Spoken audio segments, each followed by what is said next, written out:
அந்த வெற்றி இங்க தான் வந்து 3 நாளா தங்கியிருந்தான் சார். சுடரை தாங்கி தாங்கி கவனிக்கிறவன் மாதிரி நடிச்சான் சார். எனக்கு பார்க்கறதுக்கே கடுப்பா இருந்தது சார். அதுக்கு மேல சரளா வேற தம்பி தம்பி தம்பின்னு அவனை உறவு கொண்டாட ஆரம்பிச்சிட்டா.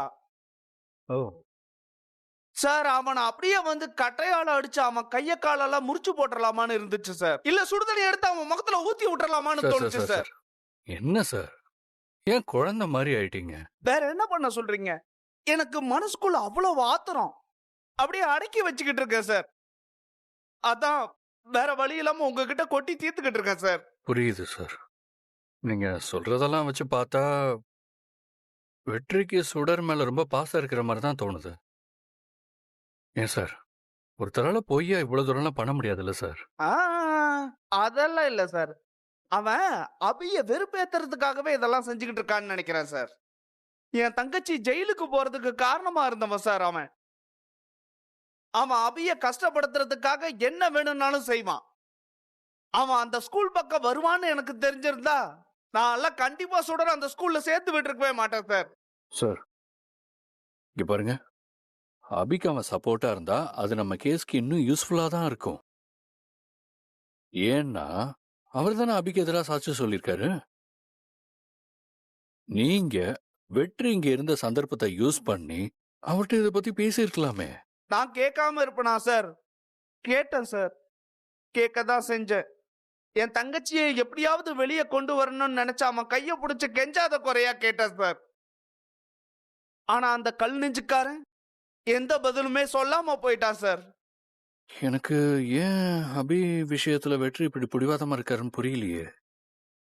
என்ன ஆனாலும் சரி, நான் சுடர்கிட்ட அபி படுற எல்லா கஷ்டத்துக்கும் இவன் தான் காரணம்னு நான் சொல்லிட போறேன். வேற வழி இல்ல. அவன் கூட சுடர் பேசவே கூடாது சார். பேசவே கூடாது. சுடரே அவனை வெறுத்துட்டா எந்த சட்டத்தாலையும் ஒண்ணும் செய்ய முடியாதுல்ல சார். இல்ல சார், அங்கதான் நீங்க தப்பா புரிஞ்சுட்டு இருக்கீங்க. நீங்க அப்படி செஞ்சா அது இன்னும் பிரச்சனையை தான் உண்டாக்கும்.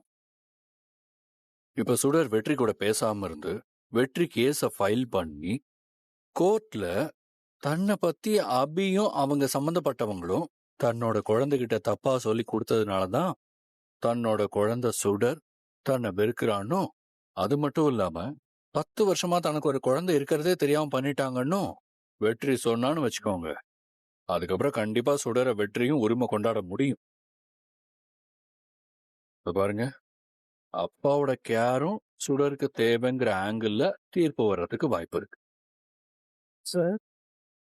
அதுவும் அபி பரோல் முடிஞ்சு போறதுக்குள்ள இது நடந்துருச்சுன்னு வச்சுக்கோங்க.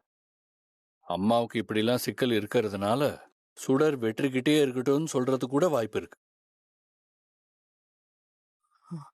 அதனாலதான் சொல்றேன், இது ரொம்ப காம்ப்ளிகேட் ஆயிடும், புரிஞ்சுக்கோங்க. ஓ, இதுல இவ்வளவு பிரச்சனை இருக்குன்னு நீங்க சொல்லதான் சார் எனக்கு புரியுது. கோவத்துல தப்பான முடிவு எடுத்திருப்பேன் சார். நான் அவசரப்பட்டு சுடர்கிட்ட எதுவும் சொல்லல. அபி ரிலீஸ் ஆகிற வரைக்கும் நீங்க கொஞ்சம் அமைதியா இருங்களேன். எதுவா இருந்தாலும் அதுக்கப்புறம் பாத்துக்கலாம். சரி, எனக்கு ஒரு முக்கியமான வேலை இருக்கு, நான் கிளம்புறேன். நான் அபி கால் பண்ணி பேசிக்கிறேன். சரிங்க சார். வரேங்க.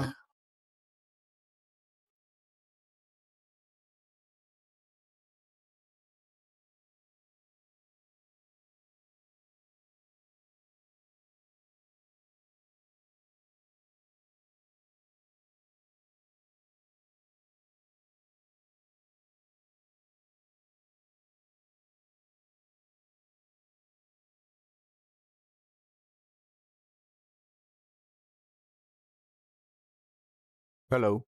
வெற்றி, நம்ம ஆளுங்க மாணிக்கத்தை பார்த்தாங்களாம். எப்போ? எங்க?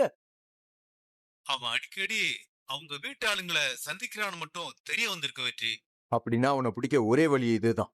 நான் பாத்துக்கிறேன். தேங்க்ஸ். ஓகே. வெற்றி, யார பிடிக்க வழி தேடிட்டு இருக்க? அந்த மாணிக்கம் தான் திவ்யா. அவனா? அவன் எங்க ஆபீஸ்க்கு வந்தப்போ சில டீடைல்ஸ் எல்லாம் கொடுத்திருந்தான். அந்த டேட்டா கேட்டிருந்தேன்.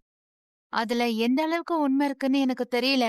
ஆனா அது கிடைச்சதும் நான் உனக்கு அனுப்புறேன். அனுப்பு திவ்யா. அவனை எப்படியாவது கண்டுபிடிக்கணும். இனி டிலே பண்ணவே கூடாது. அண்ட் பிரபாகரனுக்கு கூட அனுப்புறதா சொல்லியிருந்தேன். நல்ல வேளை அதுக்கு முன்னாடி அவர் சுயரூபம் என்னன்னு நல்லாவே தெரிஞ்சிருச்சு. திவ்யா, பிரபாகரன் அதுக்கப்புறம் நீ பாத்தியா? ஆ, அவர் என்கிட்ட வந்து பேச ட்ரை பண்ணாரு. ஆனா நான் அதுக்கு ஸ்பேஸே கொடுக்கல. நல்லா திட்டி அமிச்சிட்டேன். வெற்றி, இந்த மாணிக்கம் தான் நம்ம எல்லாரோட டார்கெட்லயும் இருக்கான்ல. ம். அந்த பிரபாகரன் அவனை கண்டுபிடிச்சு அந்த அபிக்கு ஹெல்ப் பண்றதுக்கு முன்னாடி நாம அந்த மாணிக்கத்தை கண்டுபிடிச்சிடணும். கண்டிப்பா என்ன திவ்யா. மறுபடியும் மாணிக்கம் பேச்சு அடிபடுது? என்ன விஷயம் வெற்றி? மாணிக்கம் அந்த மிலன் மித்ரன் கேஸ்ல உன்னை மிரட்டிக்கிட்டு இருக்கான். ஆனா அவனுக்கும் பார்வதி அக்கா கொலைக்குமே ஏதோ சம்பந்தம் இருக்குமோன்னு ஒரு டவுட்டா இருக்கு.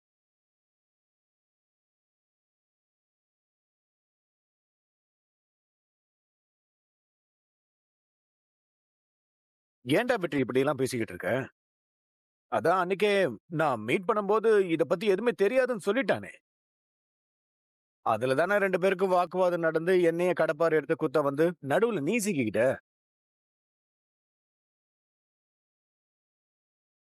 இல்ல கர்ணா, அபிய ஜெயில சந்திக்க போயிருக்கான். ஆனா அபி இவனை தேடிட்டு தான் இருக்கான்.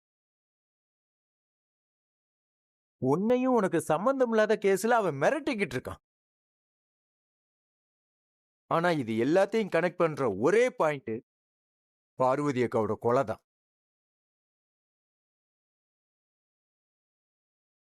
அப்படின்னா அவன்தான் பார்வதி அக்காவை கொலை பண்ணிருப்பான்னு சொல்ல வரியா வெற்றி?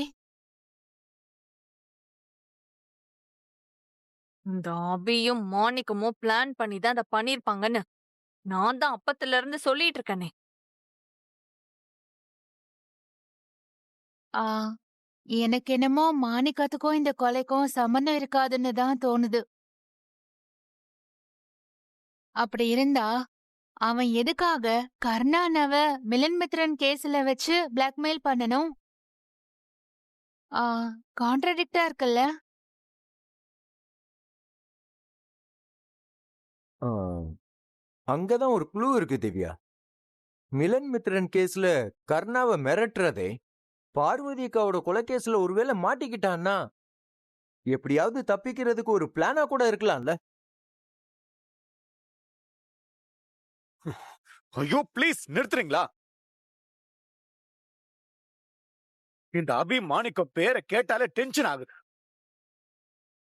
இத பாருங்க, கொஞ்ச நாளைக்கு இவங்க யார் பேரும் எடுக்காம இருங்க. இந்த மாணிக்கத்தை நானே பாத்துக்கிறேன். என்ன?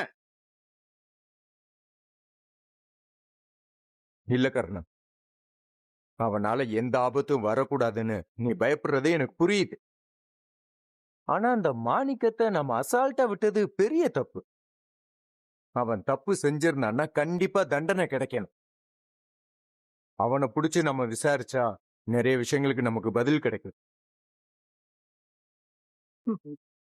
இப்பதான் உங்க ஃப்ரெண்டு உருப்படியா ஒரு காரியம் செய்யறாரு.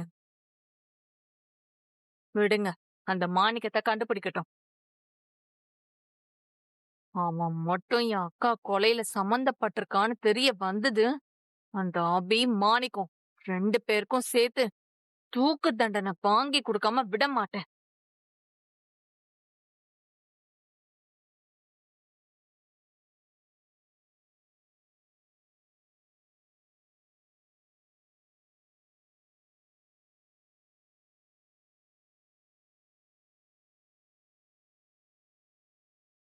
மேடம், நீங்க கொடுத்த மெடிசன் எல்லாம் கரெக்டா ஃபாலோ பண்ணியும் தியாவுக்கு இன்னும் வயிற்று வலி சரி ஆகவே இல்லை மேடம்.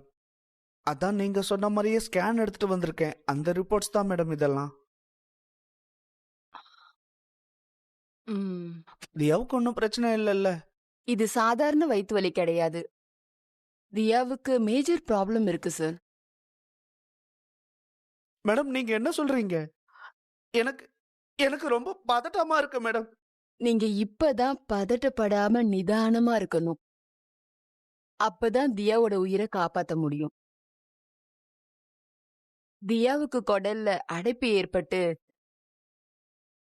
குடல்ல இருக்க ஒரு பார்ட்ல சிஸ்ட் ஃபார்ம் ஆகி அது இன்ஃபெக்ஷன் ஆயிருக்கு.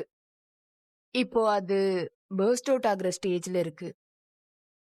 அந்த சிஸ்ட் வெடிச்சு ஸ்ப்ரெட் ஆனா அதோட விஷத்தன்மை பரவி குடல் முழுக்க பெரிய பாதிப்பை ஏற்படுத்தும். எவ்வளவு சீக்கிரம் முடியுமோ அவ்வளவு சீக்கிரம் ஆபரேஷன் பண்றது நல்லது.